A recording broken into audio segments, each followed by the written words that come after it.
everybody, and welcome once again to the Friel Thing with me, Greg Friel. So, ladies and gentlemen, my guest today is a lady who I had the pleasure of meeting about a month or so ago, and we got chatting, and I discovered she's written like about 1,000 books, and it's like a month or so since I last spoke to her, so she's probably written about at least another 5. She's incredibly prolific author and coach. Carol Harris. Welcome, Carol. Thanks, Greg. Lovely to be here. Good. Now, for the folks at home, a quick 30 seconds on who you are and what it is that you do. Okay. So, I do a mix of things, mainly because I've got a very low boredom threshold and I get waylaid by ideas all the time. So, I started out life in the East End of London. The last several years I've been living in mid Wales, in a small village, and I do 3 main things. I help people set up home-based businesses under the umbrella of a particular company. I do NLP-based coaching, and NLP stands for Neuro-Linguistic Programming, and I write books, as you've already said, on a mix of things. That hasn't been 5 since last time. It's been about half of one, I think. So there's another one on the way. Still pretty impressive. So in terms of the books, what kind of books do you actually do? I mean, I know you. There's just business orientated ones, but there's really quite a mixture of stuff, isn't there? Yeah, that's right. So the business books are probably the main ones, and they're on a range of business activities, I suppose. So there's one on management consultancy, there's one on producing magazines, there's one on business networking. So it's a mix of things. And I suppose the only thing they have in common is that they're mostly NLP-based books. And NLP gives people ways of being more effective, particularly by going into a kind of micro detail of their performance. And so there's a lot of NLP woven into those books. It's not necessarily all labelled as NLP, but that's what it is. So there's the business books, and that's probably about 2/3 of what I've done. Then there's some educational books for children. There's 3 of those at the moment. There's one on ecology, one on health, and one on making friends. The friends one is an NLP book as well, but it doesn't mention NLP. And those are books really to get kids thinking about some important issues, but hopefully to make it fun. So they've got stories running through them, all about animals with different special powers. And the animals talk about some of these important things like deforestation and gut bacteria and self-observation, but put into simple language. Simple's one of the key things that's important to me. Yeah. And then there's other things, like there's a book on traditional pig keeping, which was quite a bestseller in its field. Wow. So okay. Its field. That's a bit of a different one. There's a cookbook. There's a book I co-authored on language learning. There's a mix of things. And there's a book of amusing stories, well, hopefully amusing stories about things that have happened during my life. So, yeah, it is a bit of a mix. Absolutely. How many books have you written then? About a dozen, but a bit more. It seems like so much more. Well, I think that's because some of them have gone through different incarnations, because there was an NLP book, which was my first one, but that's appeared in 3 different guises. So it started out as a fairly text-heavy book, then it was taken over by a different publisher, and they edited out 10,000 words and put in pictures. Okay. Then it was taken over by HarperCollins, and they took out the pictures and put back the text, and each time's got a different name. Right. Okay. So some of them have gone through different sort of guises, and also there's a booklet and some audio programs about things like weight management. There's various other things that are sort of not quite books, but not far off. And there's 1 or 2 that are just e-books. Right. So that's probably why it sounds more. I would say about 14 or 15. Okay. So when did you actually start writing? When I was probably about 6, I would think. Okay. I haven't got a date. I still have the books, and they're little bound things. I didn't write I wrote the words, but they weren't all my original words. They were very odd subjects for sort of 5 or 6 year olds. So one was about ancient Mesopotamia, the other one was about... Try spelling that. Quite. I mean, absolutely. Okay. And the other one was about William Caxton and the development of the printing press. And they had tracings of various things. So kind of started then. I suppose in a sense I started before that, because I have a sister who's 8 years younger than me. Oh no, it was after. So when I was 8.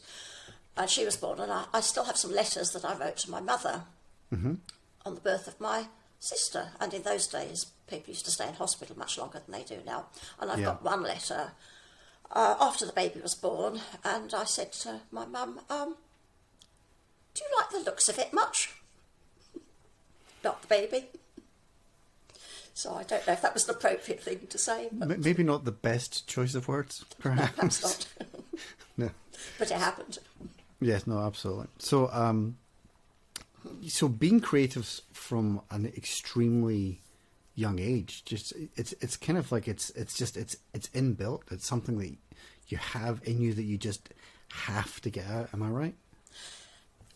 Probably, but it's a strange thing, because I hesitate to use the word creative about what I do. My mother was creative, she was a portrait sculptor. My sister is creative, she does all kinds of artworks and models and writes poetry and does all kinds of things. And I kind of struggle to see what I do as being creative. It is productive.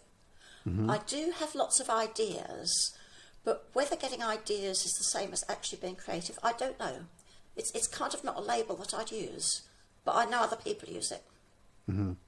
That's quite interesting. I mean, not being creative, I mean, getting ideas, but that's not creative. It's. I suppose most of my books are non-fiction. It's only the Three Kids books that aren't. Right. And even those are probably 50% non-fiction, because the story is only there to hold the fiction together. And I find it hard to think, well, here's a book about networking. Is it a creative book? To me, it's factual. It's giving people information. Yeah. Whereas if somebody writes a song, I think that's creative. Well, obviously, I'd agree with you. I think it's quite. But no, I mean, I kind of think you're underselling yourself there somewhat, Carol, because I mean, at the end of the day, you know, whether it's non-fiction or fiction, there's still the actual art of constructing it and putting it together and knowing, you know, that's going to work if I do this here and put this there, and it's, you know, structure and form and all of that side of things. Oh, yes, I think so. And also, there's one thing that I know I do, which is absolutely second nature, and people tend to be a bit gobsmacked by it, and I don't find it strange.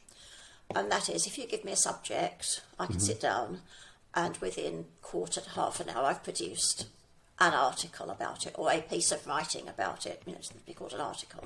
And it'll have a structure. It'll have a beginning and a middle and an end, and I won't need to edit it, because as I write it, it's in final form, because as I think it, I know if it's going to work or not, and it goes down. Now, I know most people find that unusual. To me, it's just normal, you know, because I have a sort of, I would call it a kind of inbuilt structure template.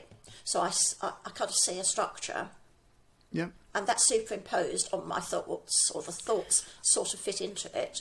So it comes out as a structure. No, I mean, I totally understand that. I mean, for me, I kind of see everything as story, you know, whether I'm thinking of, you know, music, or whether it's going to be something that's visual, or even doing a talk or whatever. Yeah. It's story elements, and it's like yourself. I just kind of feel like, well, it kind of, there's a natural flow and structure to things. I have to say, I'm not quite as organized as you obviously are. I'm a bit more scatterbrained, I think. But anyway, so let's go back, Carol, to, you know, you're writing at 6, and you know, when you first kind of got into all that kind of stuff, were you thinking, I want to be a writer when I grow up? What did you actually end up starting to do as you went into school, and what was it that really sort of piqued your interest? Right. I'm glad you asked it in that way, because very often when I talk to people, they say, how did you decide, or how did you choose? And I don't recognise those. I don't think I've ever... Well, obviously you make a decision at the point that you do something, but I haven't kind of pre-planned anything in my life, I don't think. So school, I hated school. could not abide it, absolutely couldn't abide it. And I think two reasons. One is that I was mainly brought up with adults because although I have a younger sister, she's 8 years younger, and my father was very gregarious, so that every Friday evening, anybody my family knew would just drop in, and then they'd be chatting and talking and debating things till the small hours. So I was used to adults and wasn't used to children. And I wasn't used to being told what to do. So you go to school, you get told what to do, and there's a lot of kids, which was a strange environment for me. So I kind of got through school. And then after that, I was very keen on archaeology, I suppose hence the Mesopotamia bit. And I had this sort of vague idea of being an archaeologist. And that didn't happen. And then I thought I'd be interested in anthropology, which wasn't a million miles away. And couldn't really get in anywhere to do that. So I thought, we'll do journalism because I was interested in writing.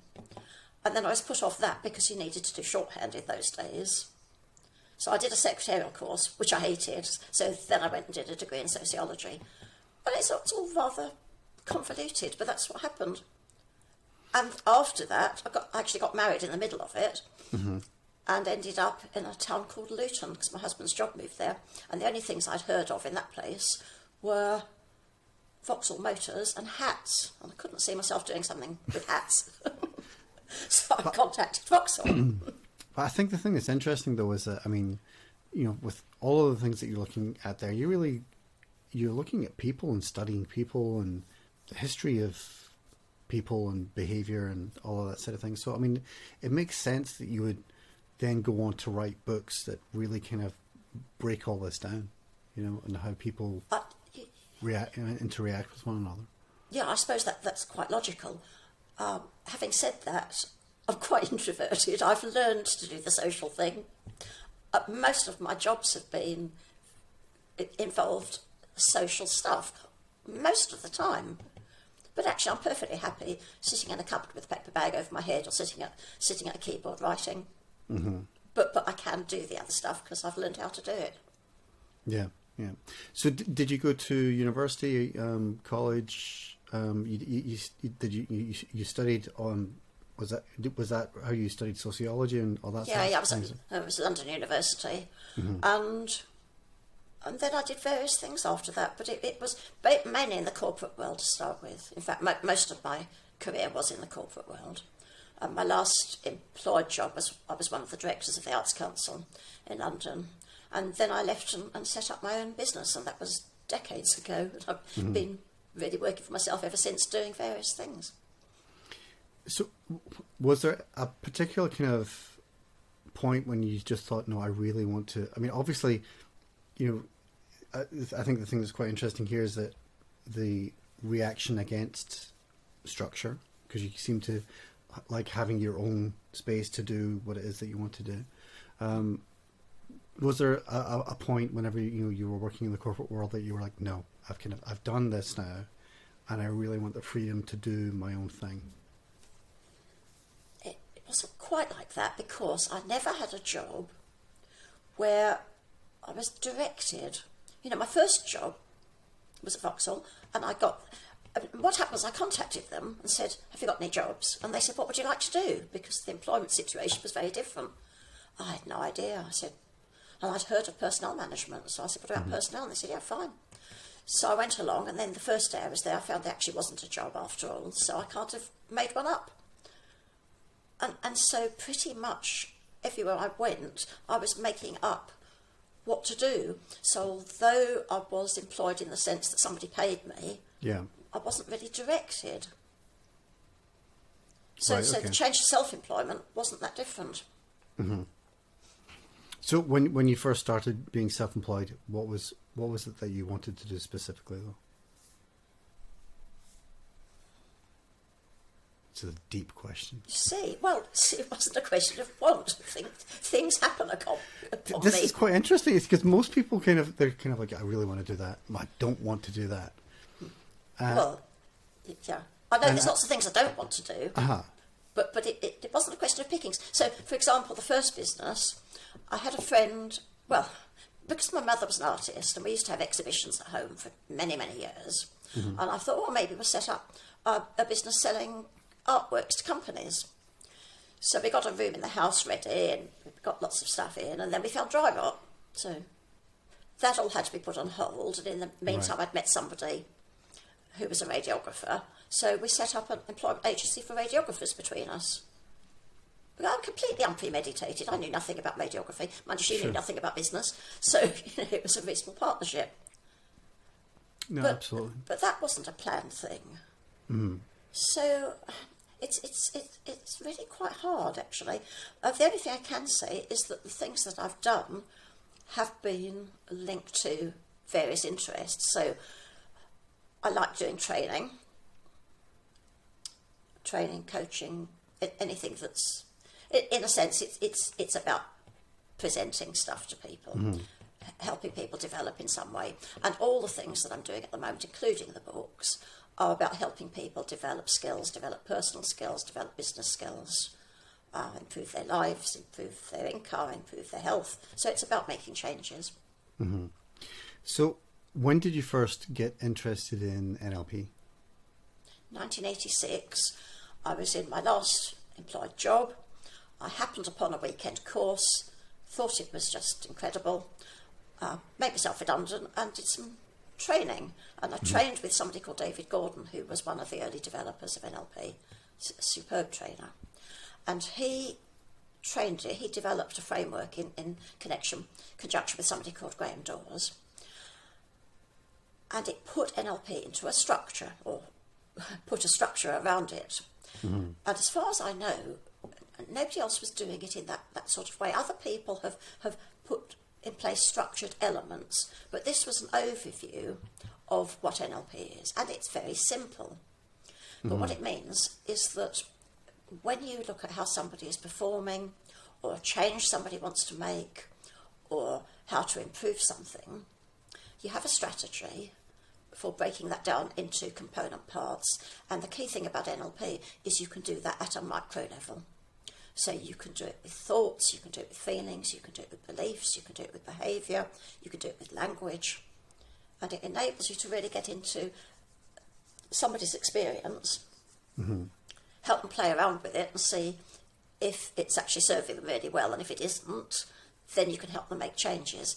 And it might be changing what they do in one context, so it's closer to what they do in another context, because they may have the skills in one situation but not in another, so you can help them transfer them.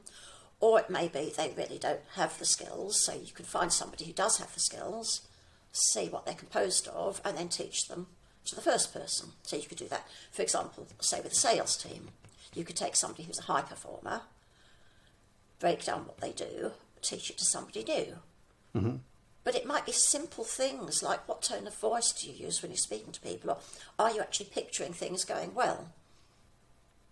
Yeah. It might not be the actual techniques in a sense, but just what's going on with them in order to enable them to perform effectively.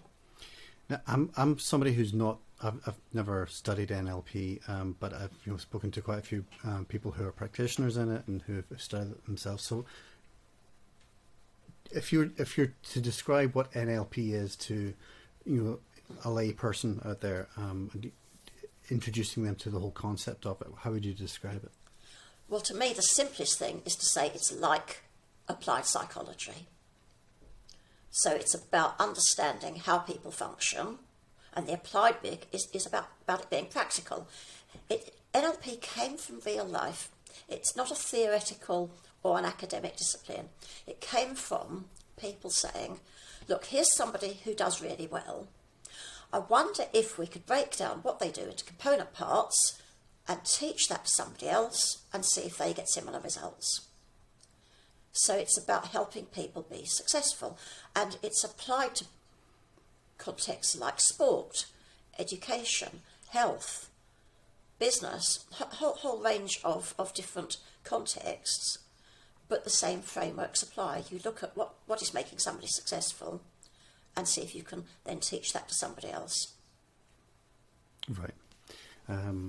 Because it's always been a thing that, I was kind of had an idea myself and kind of like, okay, yeah, I grasp the general idea, but if you're to explain it in simple terms, what you've done is actually totally spot on. So helping me, educating me. This is the most important thing here, Carol. So your books, yes, you started writing about Mesopotamia when you were 6, but when did you start doing business books? Just over 20 years ago. Okay. And that came about by chance as well. It wasn't, oh, I must write a book.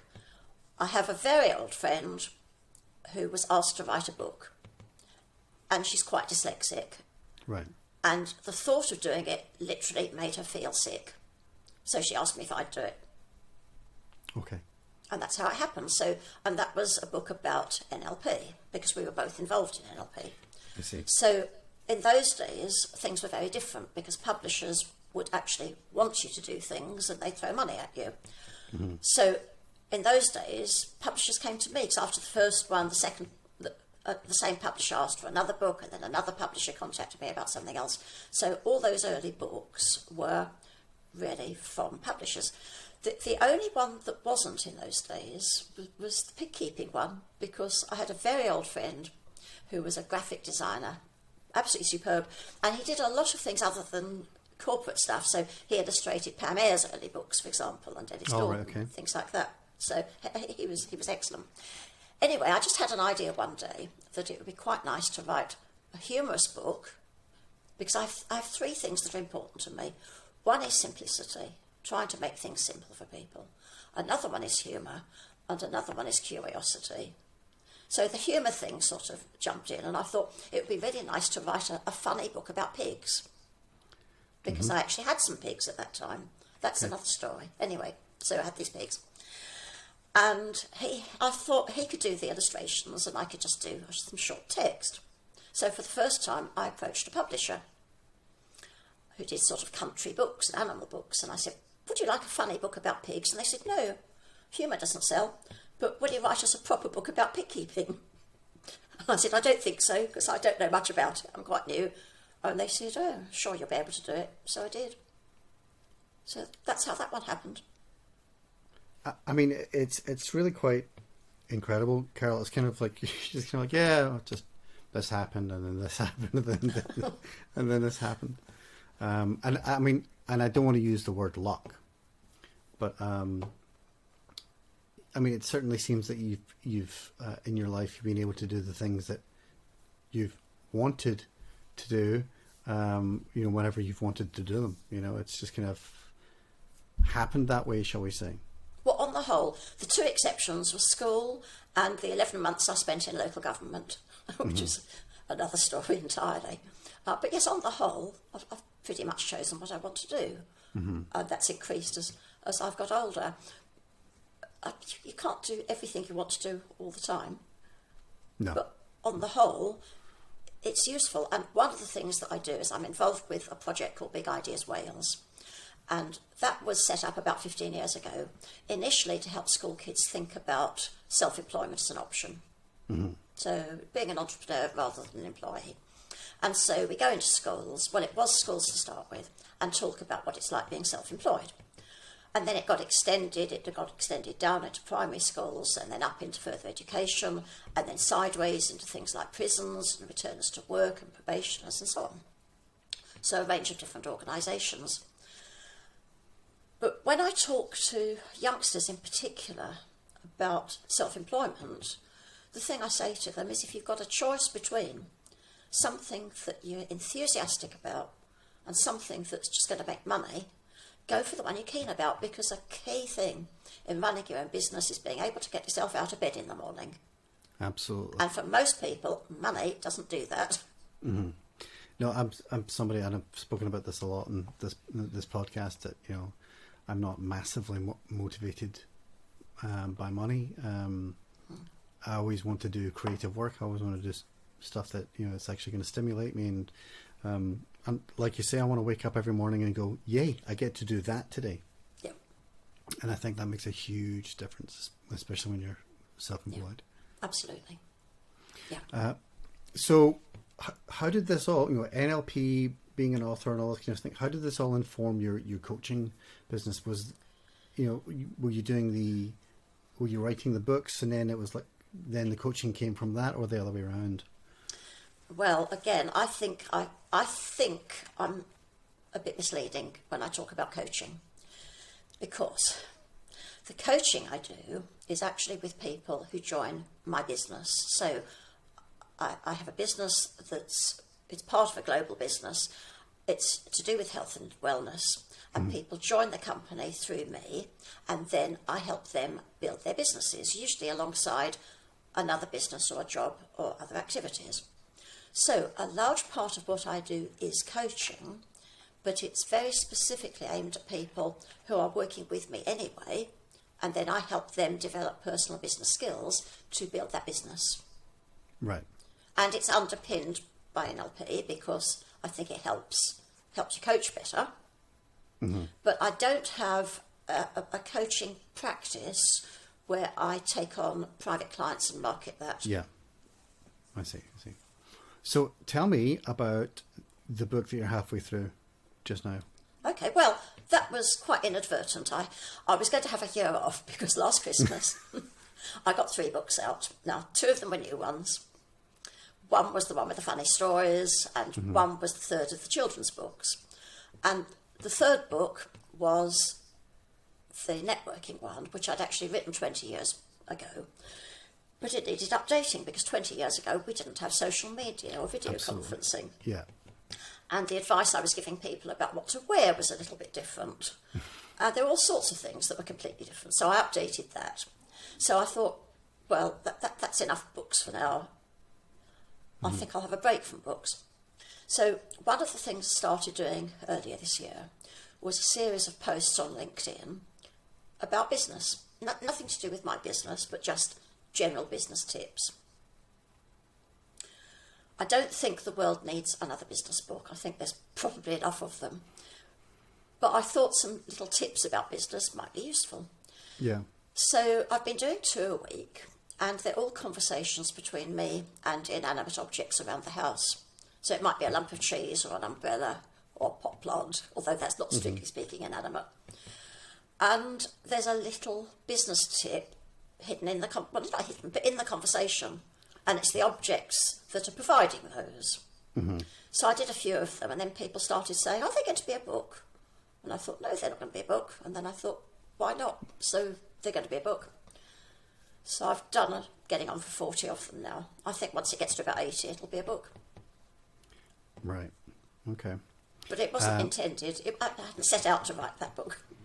Does this book have a title as yet? Well, possibly. The series is called Lessons from the Speechless. All right. Okay. Nice. I like that. Because they're inanimate objects. Whether that would be a title that would sell, I don't know. It might have to be called Business Tips for people who don't know anything about business. I don't know what it's going to be called, but I quite like the speechless bit because you don't have to have people giving you ideas. You can get ideas from anything you see around you. Absolutely. Yeah. You know, a leaf, a piece of paper, a glass of water. If you're interested enough, there'll be a lesson in it. But most people don't bother looking. Yeah. So, Carol, as someone who isn't creative, hasn't really wanted to do anything, where would you see yourself in a couple of years' time? I mean, you still want to be working on the business, coaching people, another 12 books? Well, I've actually got an idea for something slightly. It's similar but different, and I can't say anything about it because it's sort of in a very early planning stage. Okay. But because planning's not a big thing for me, that planning stage is probably only going to last a few weeks, and then that'll be done. So at that point, I can say what it is. It will be kind of very similar to stuff that I've done. Right. Okay. And hopefully drawing on it all. I'm sure I'll carry on writing. Because I have quite a large team in the business, I'll obviously carry on coaching anybody who needs help. I'm not actively growing it hugely at the moment. You know, I take on the occasional person. If they want to work with me and I want to work with them and I think I can help them, then that's absolutely fine. But I'm not kind of campaigning to grow it. I think I've got to a point where most people probably have turned their toes up and said enough is enough, but I can't see that happening somehow. So, Carol, where where can people find your books and find out more about you? Okay, so I have a very simple website. It's just carolharris.uk. There's no co in it, it's just carolharris.uk. And there's a chunk on it about the books. That's the best place to go to find them, because although most of them are on Amazon, there's another person with the same name who also writes books. Most of hers are historical, but Amazon muddles us up. So sometimes my books appear under her and sometimes her books appear under me, and then nobody has a clue who's written what. So the simplest thing is to actually go to my website and take a look, and all the information will be there. If anybody needs to contact me, just put info in front of the website name and an email will get to me. Excellent. Carol, thank you so much for joining me today. I'm loving how you went full on with the headphones and the whole thing. It's like air traffic controller outfit. Amazing. Thanks so much for joining me today. It's been lovely being here. Thanks, Greg.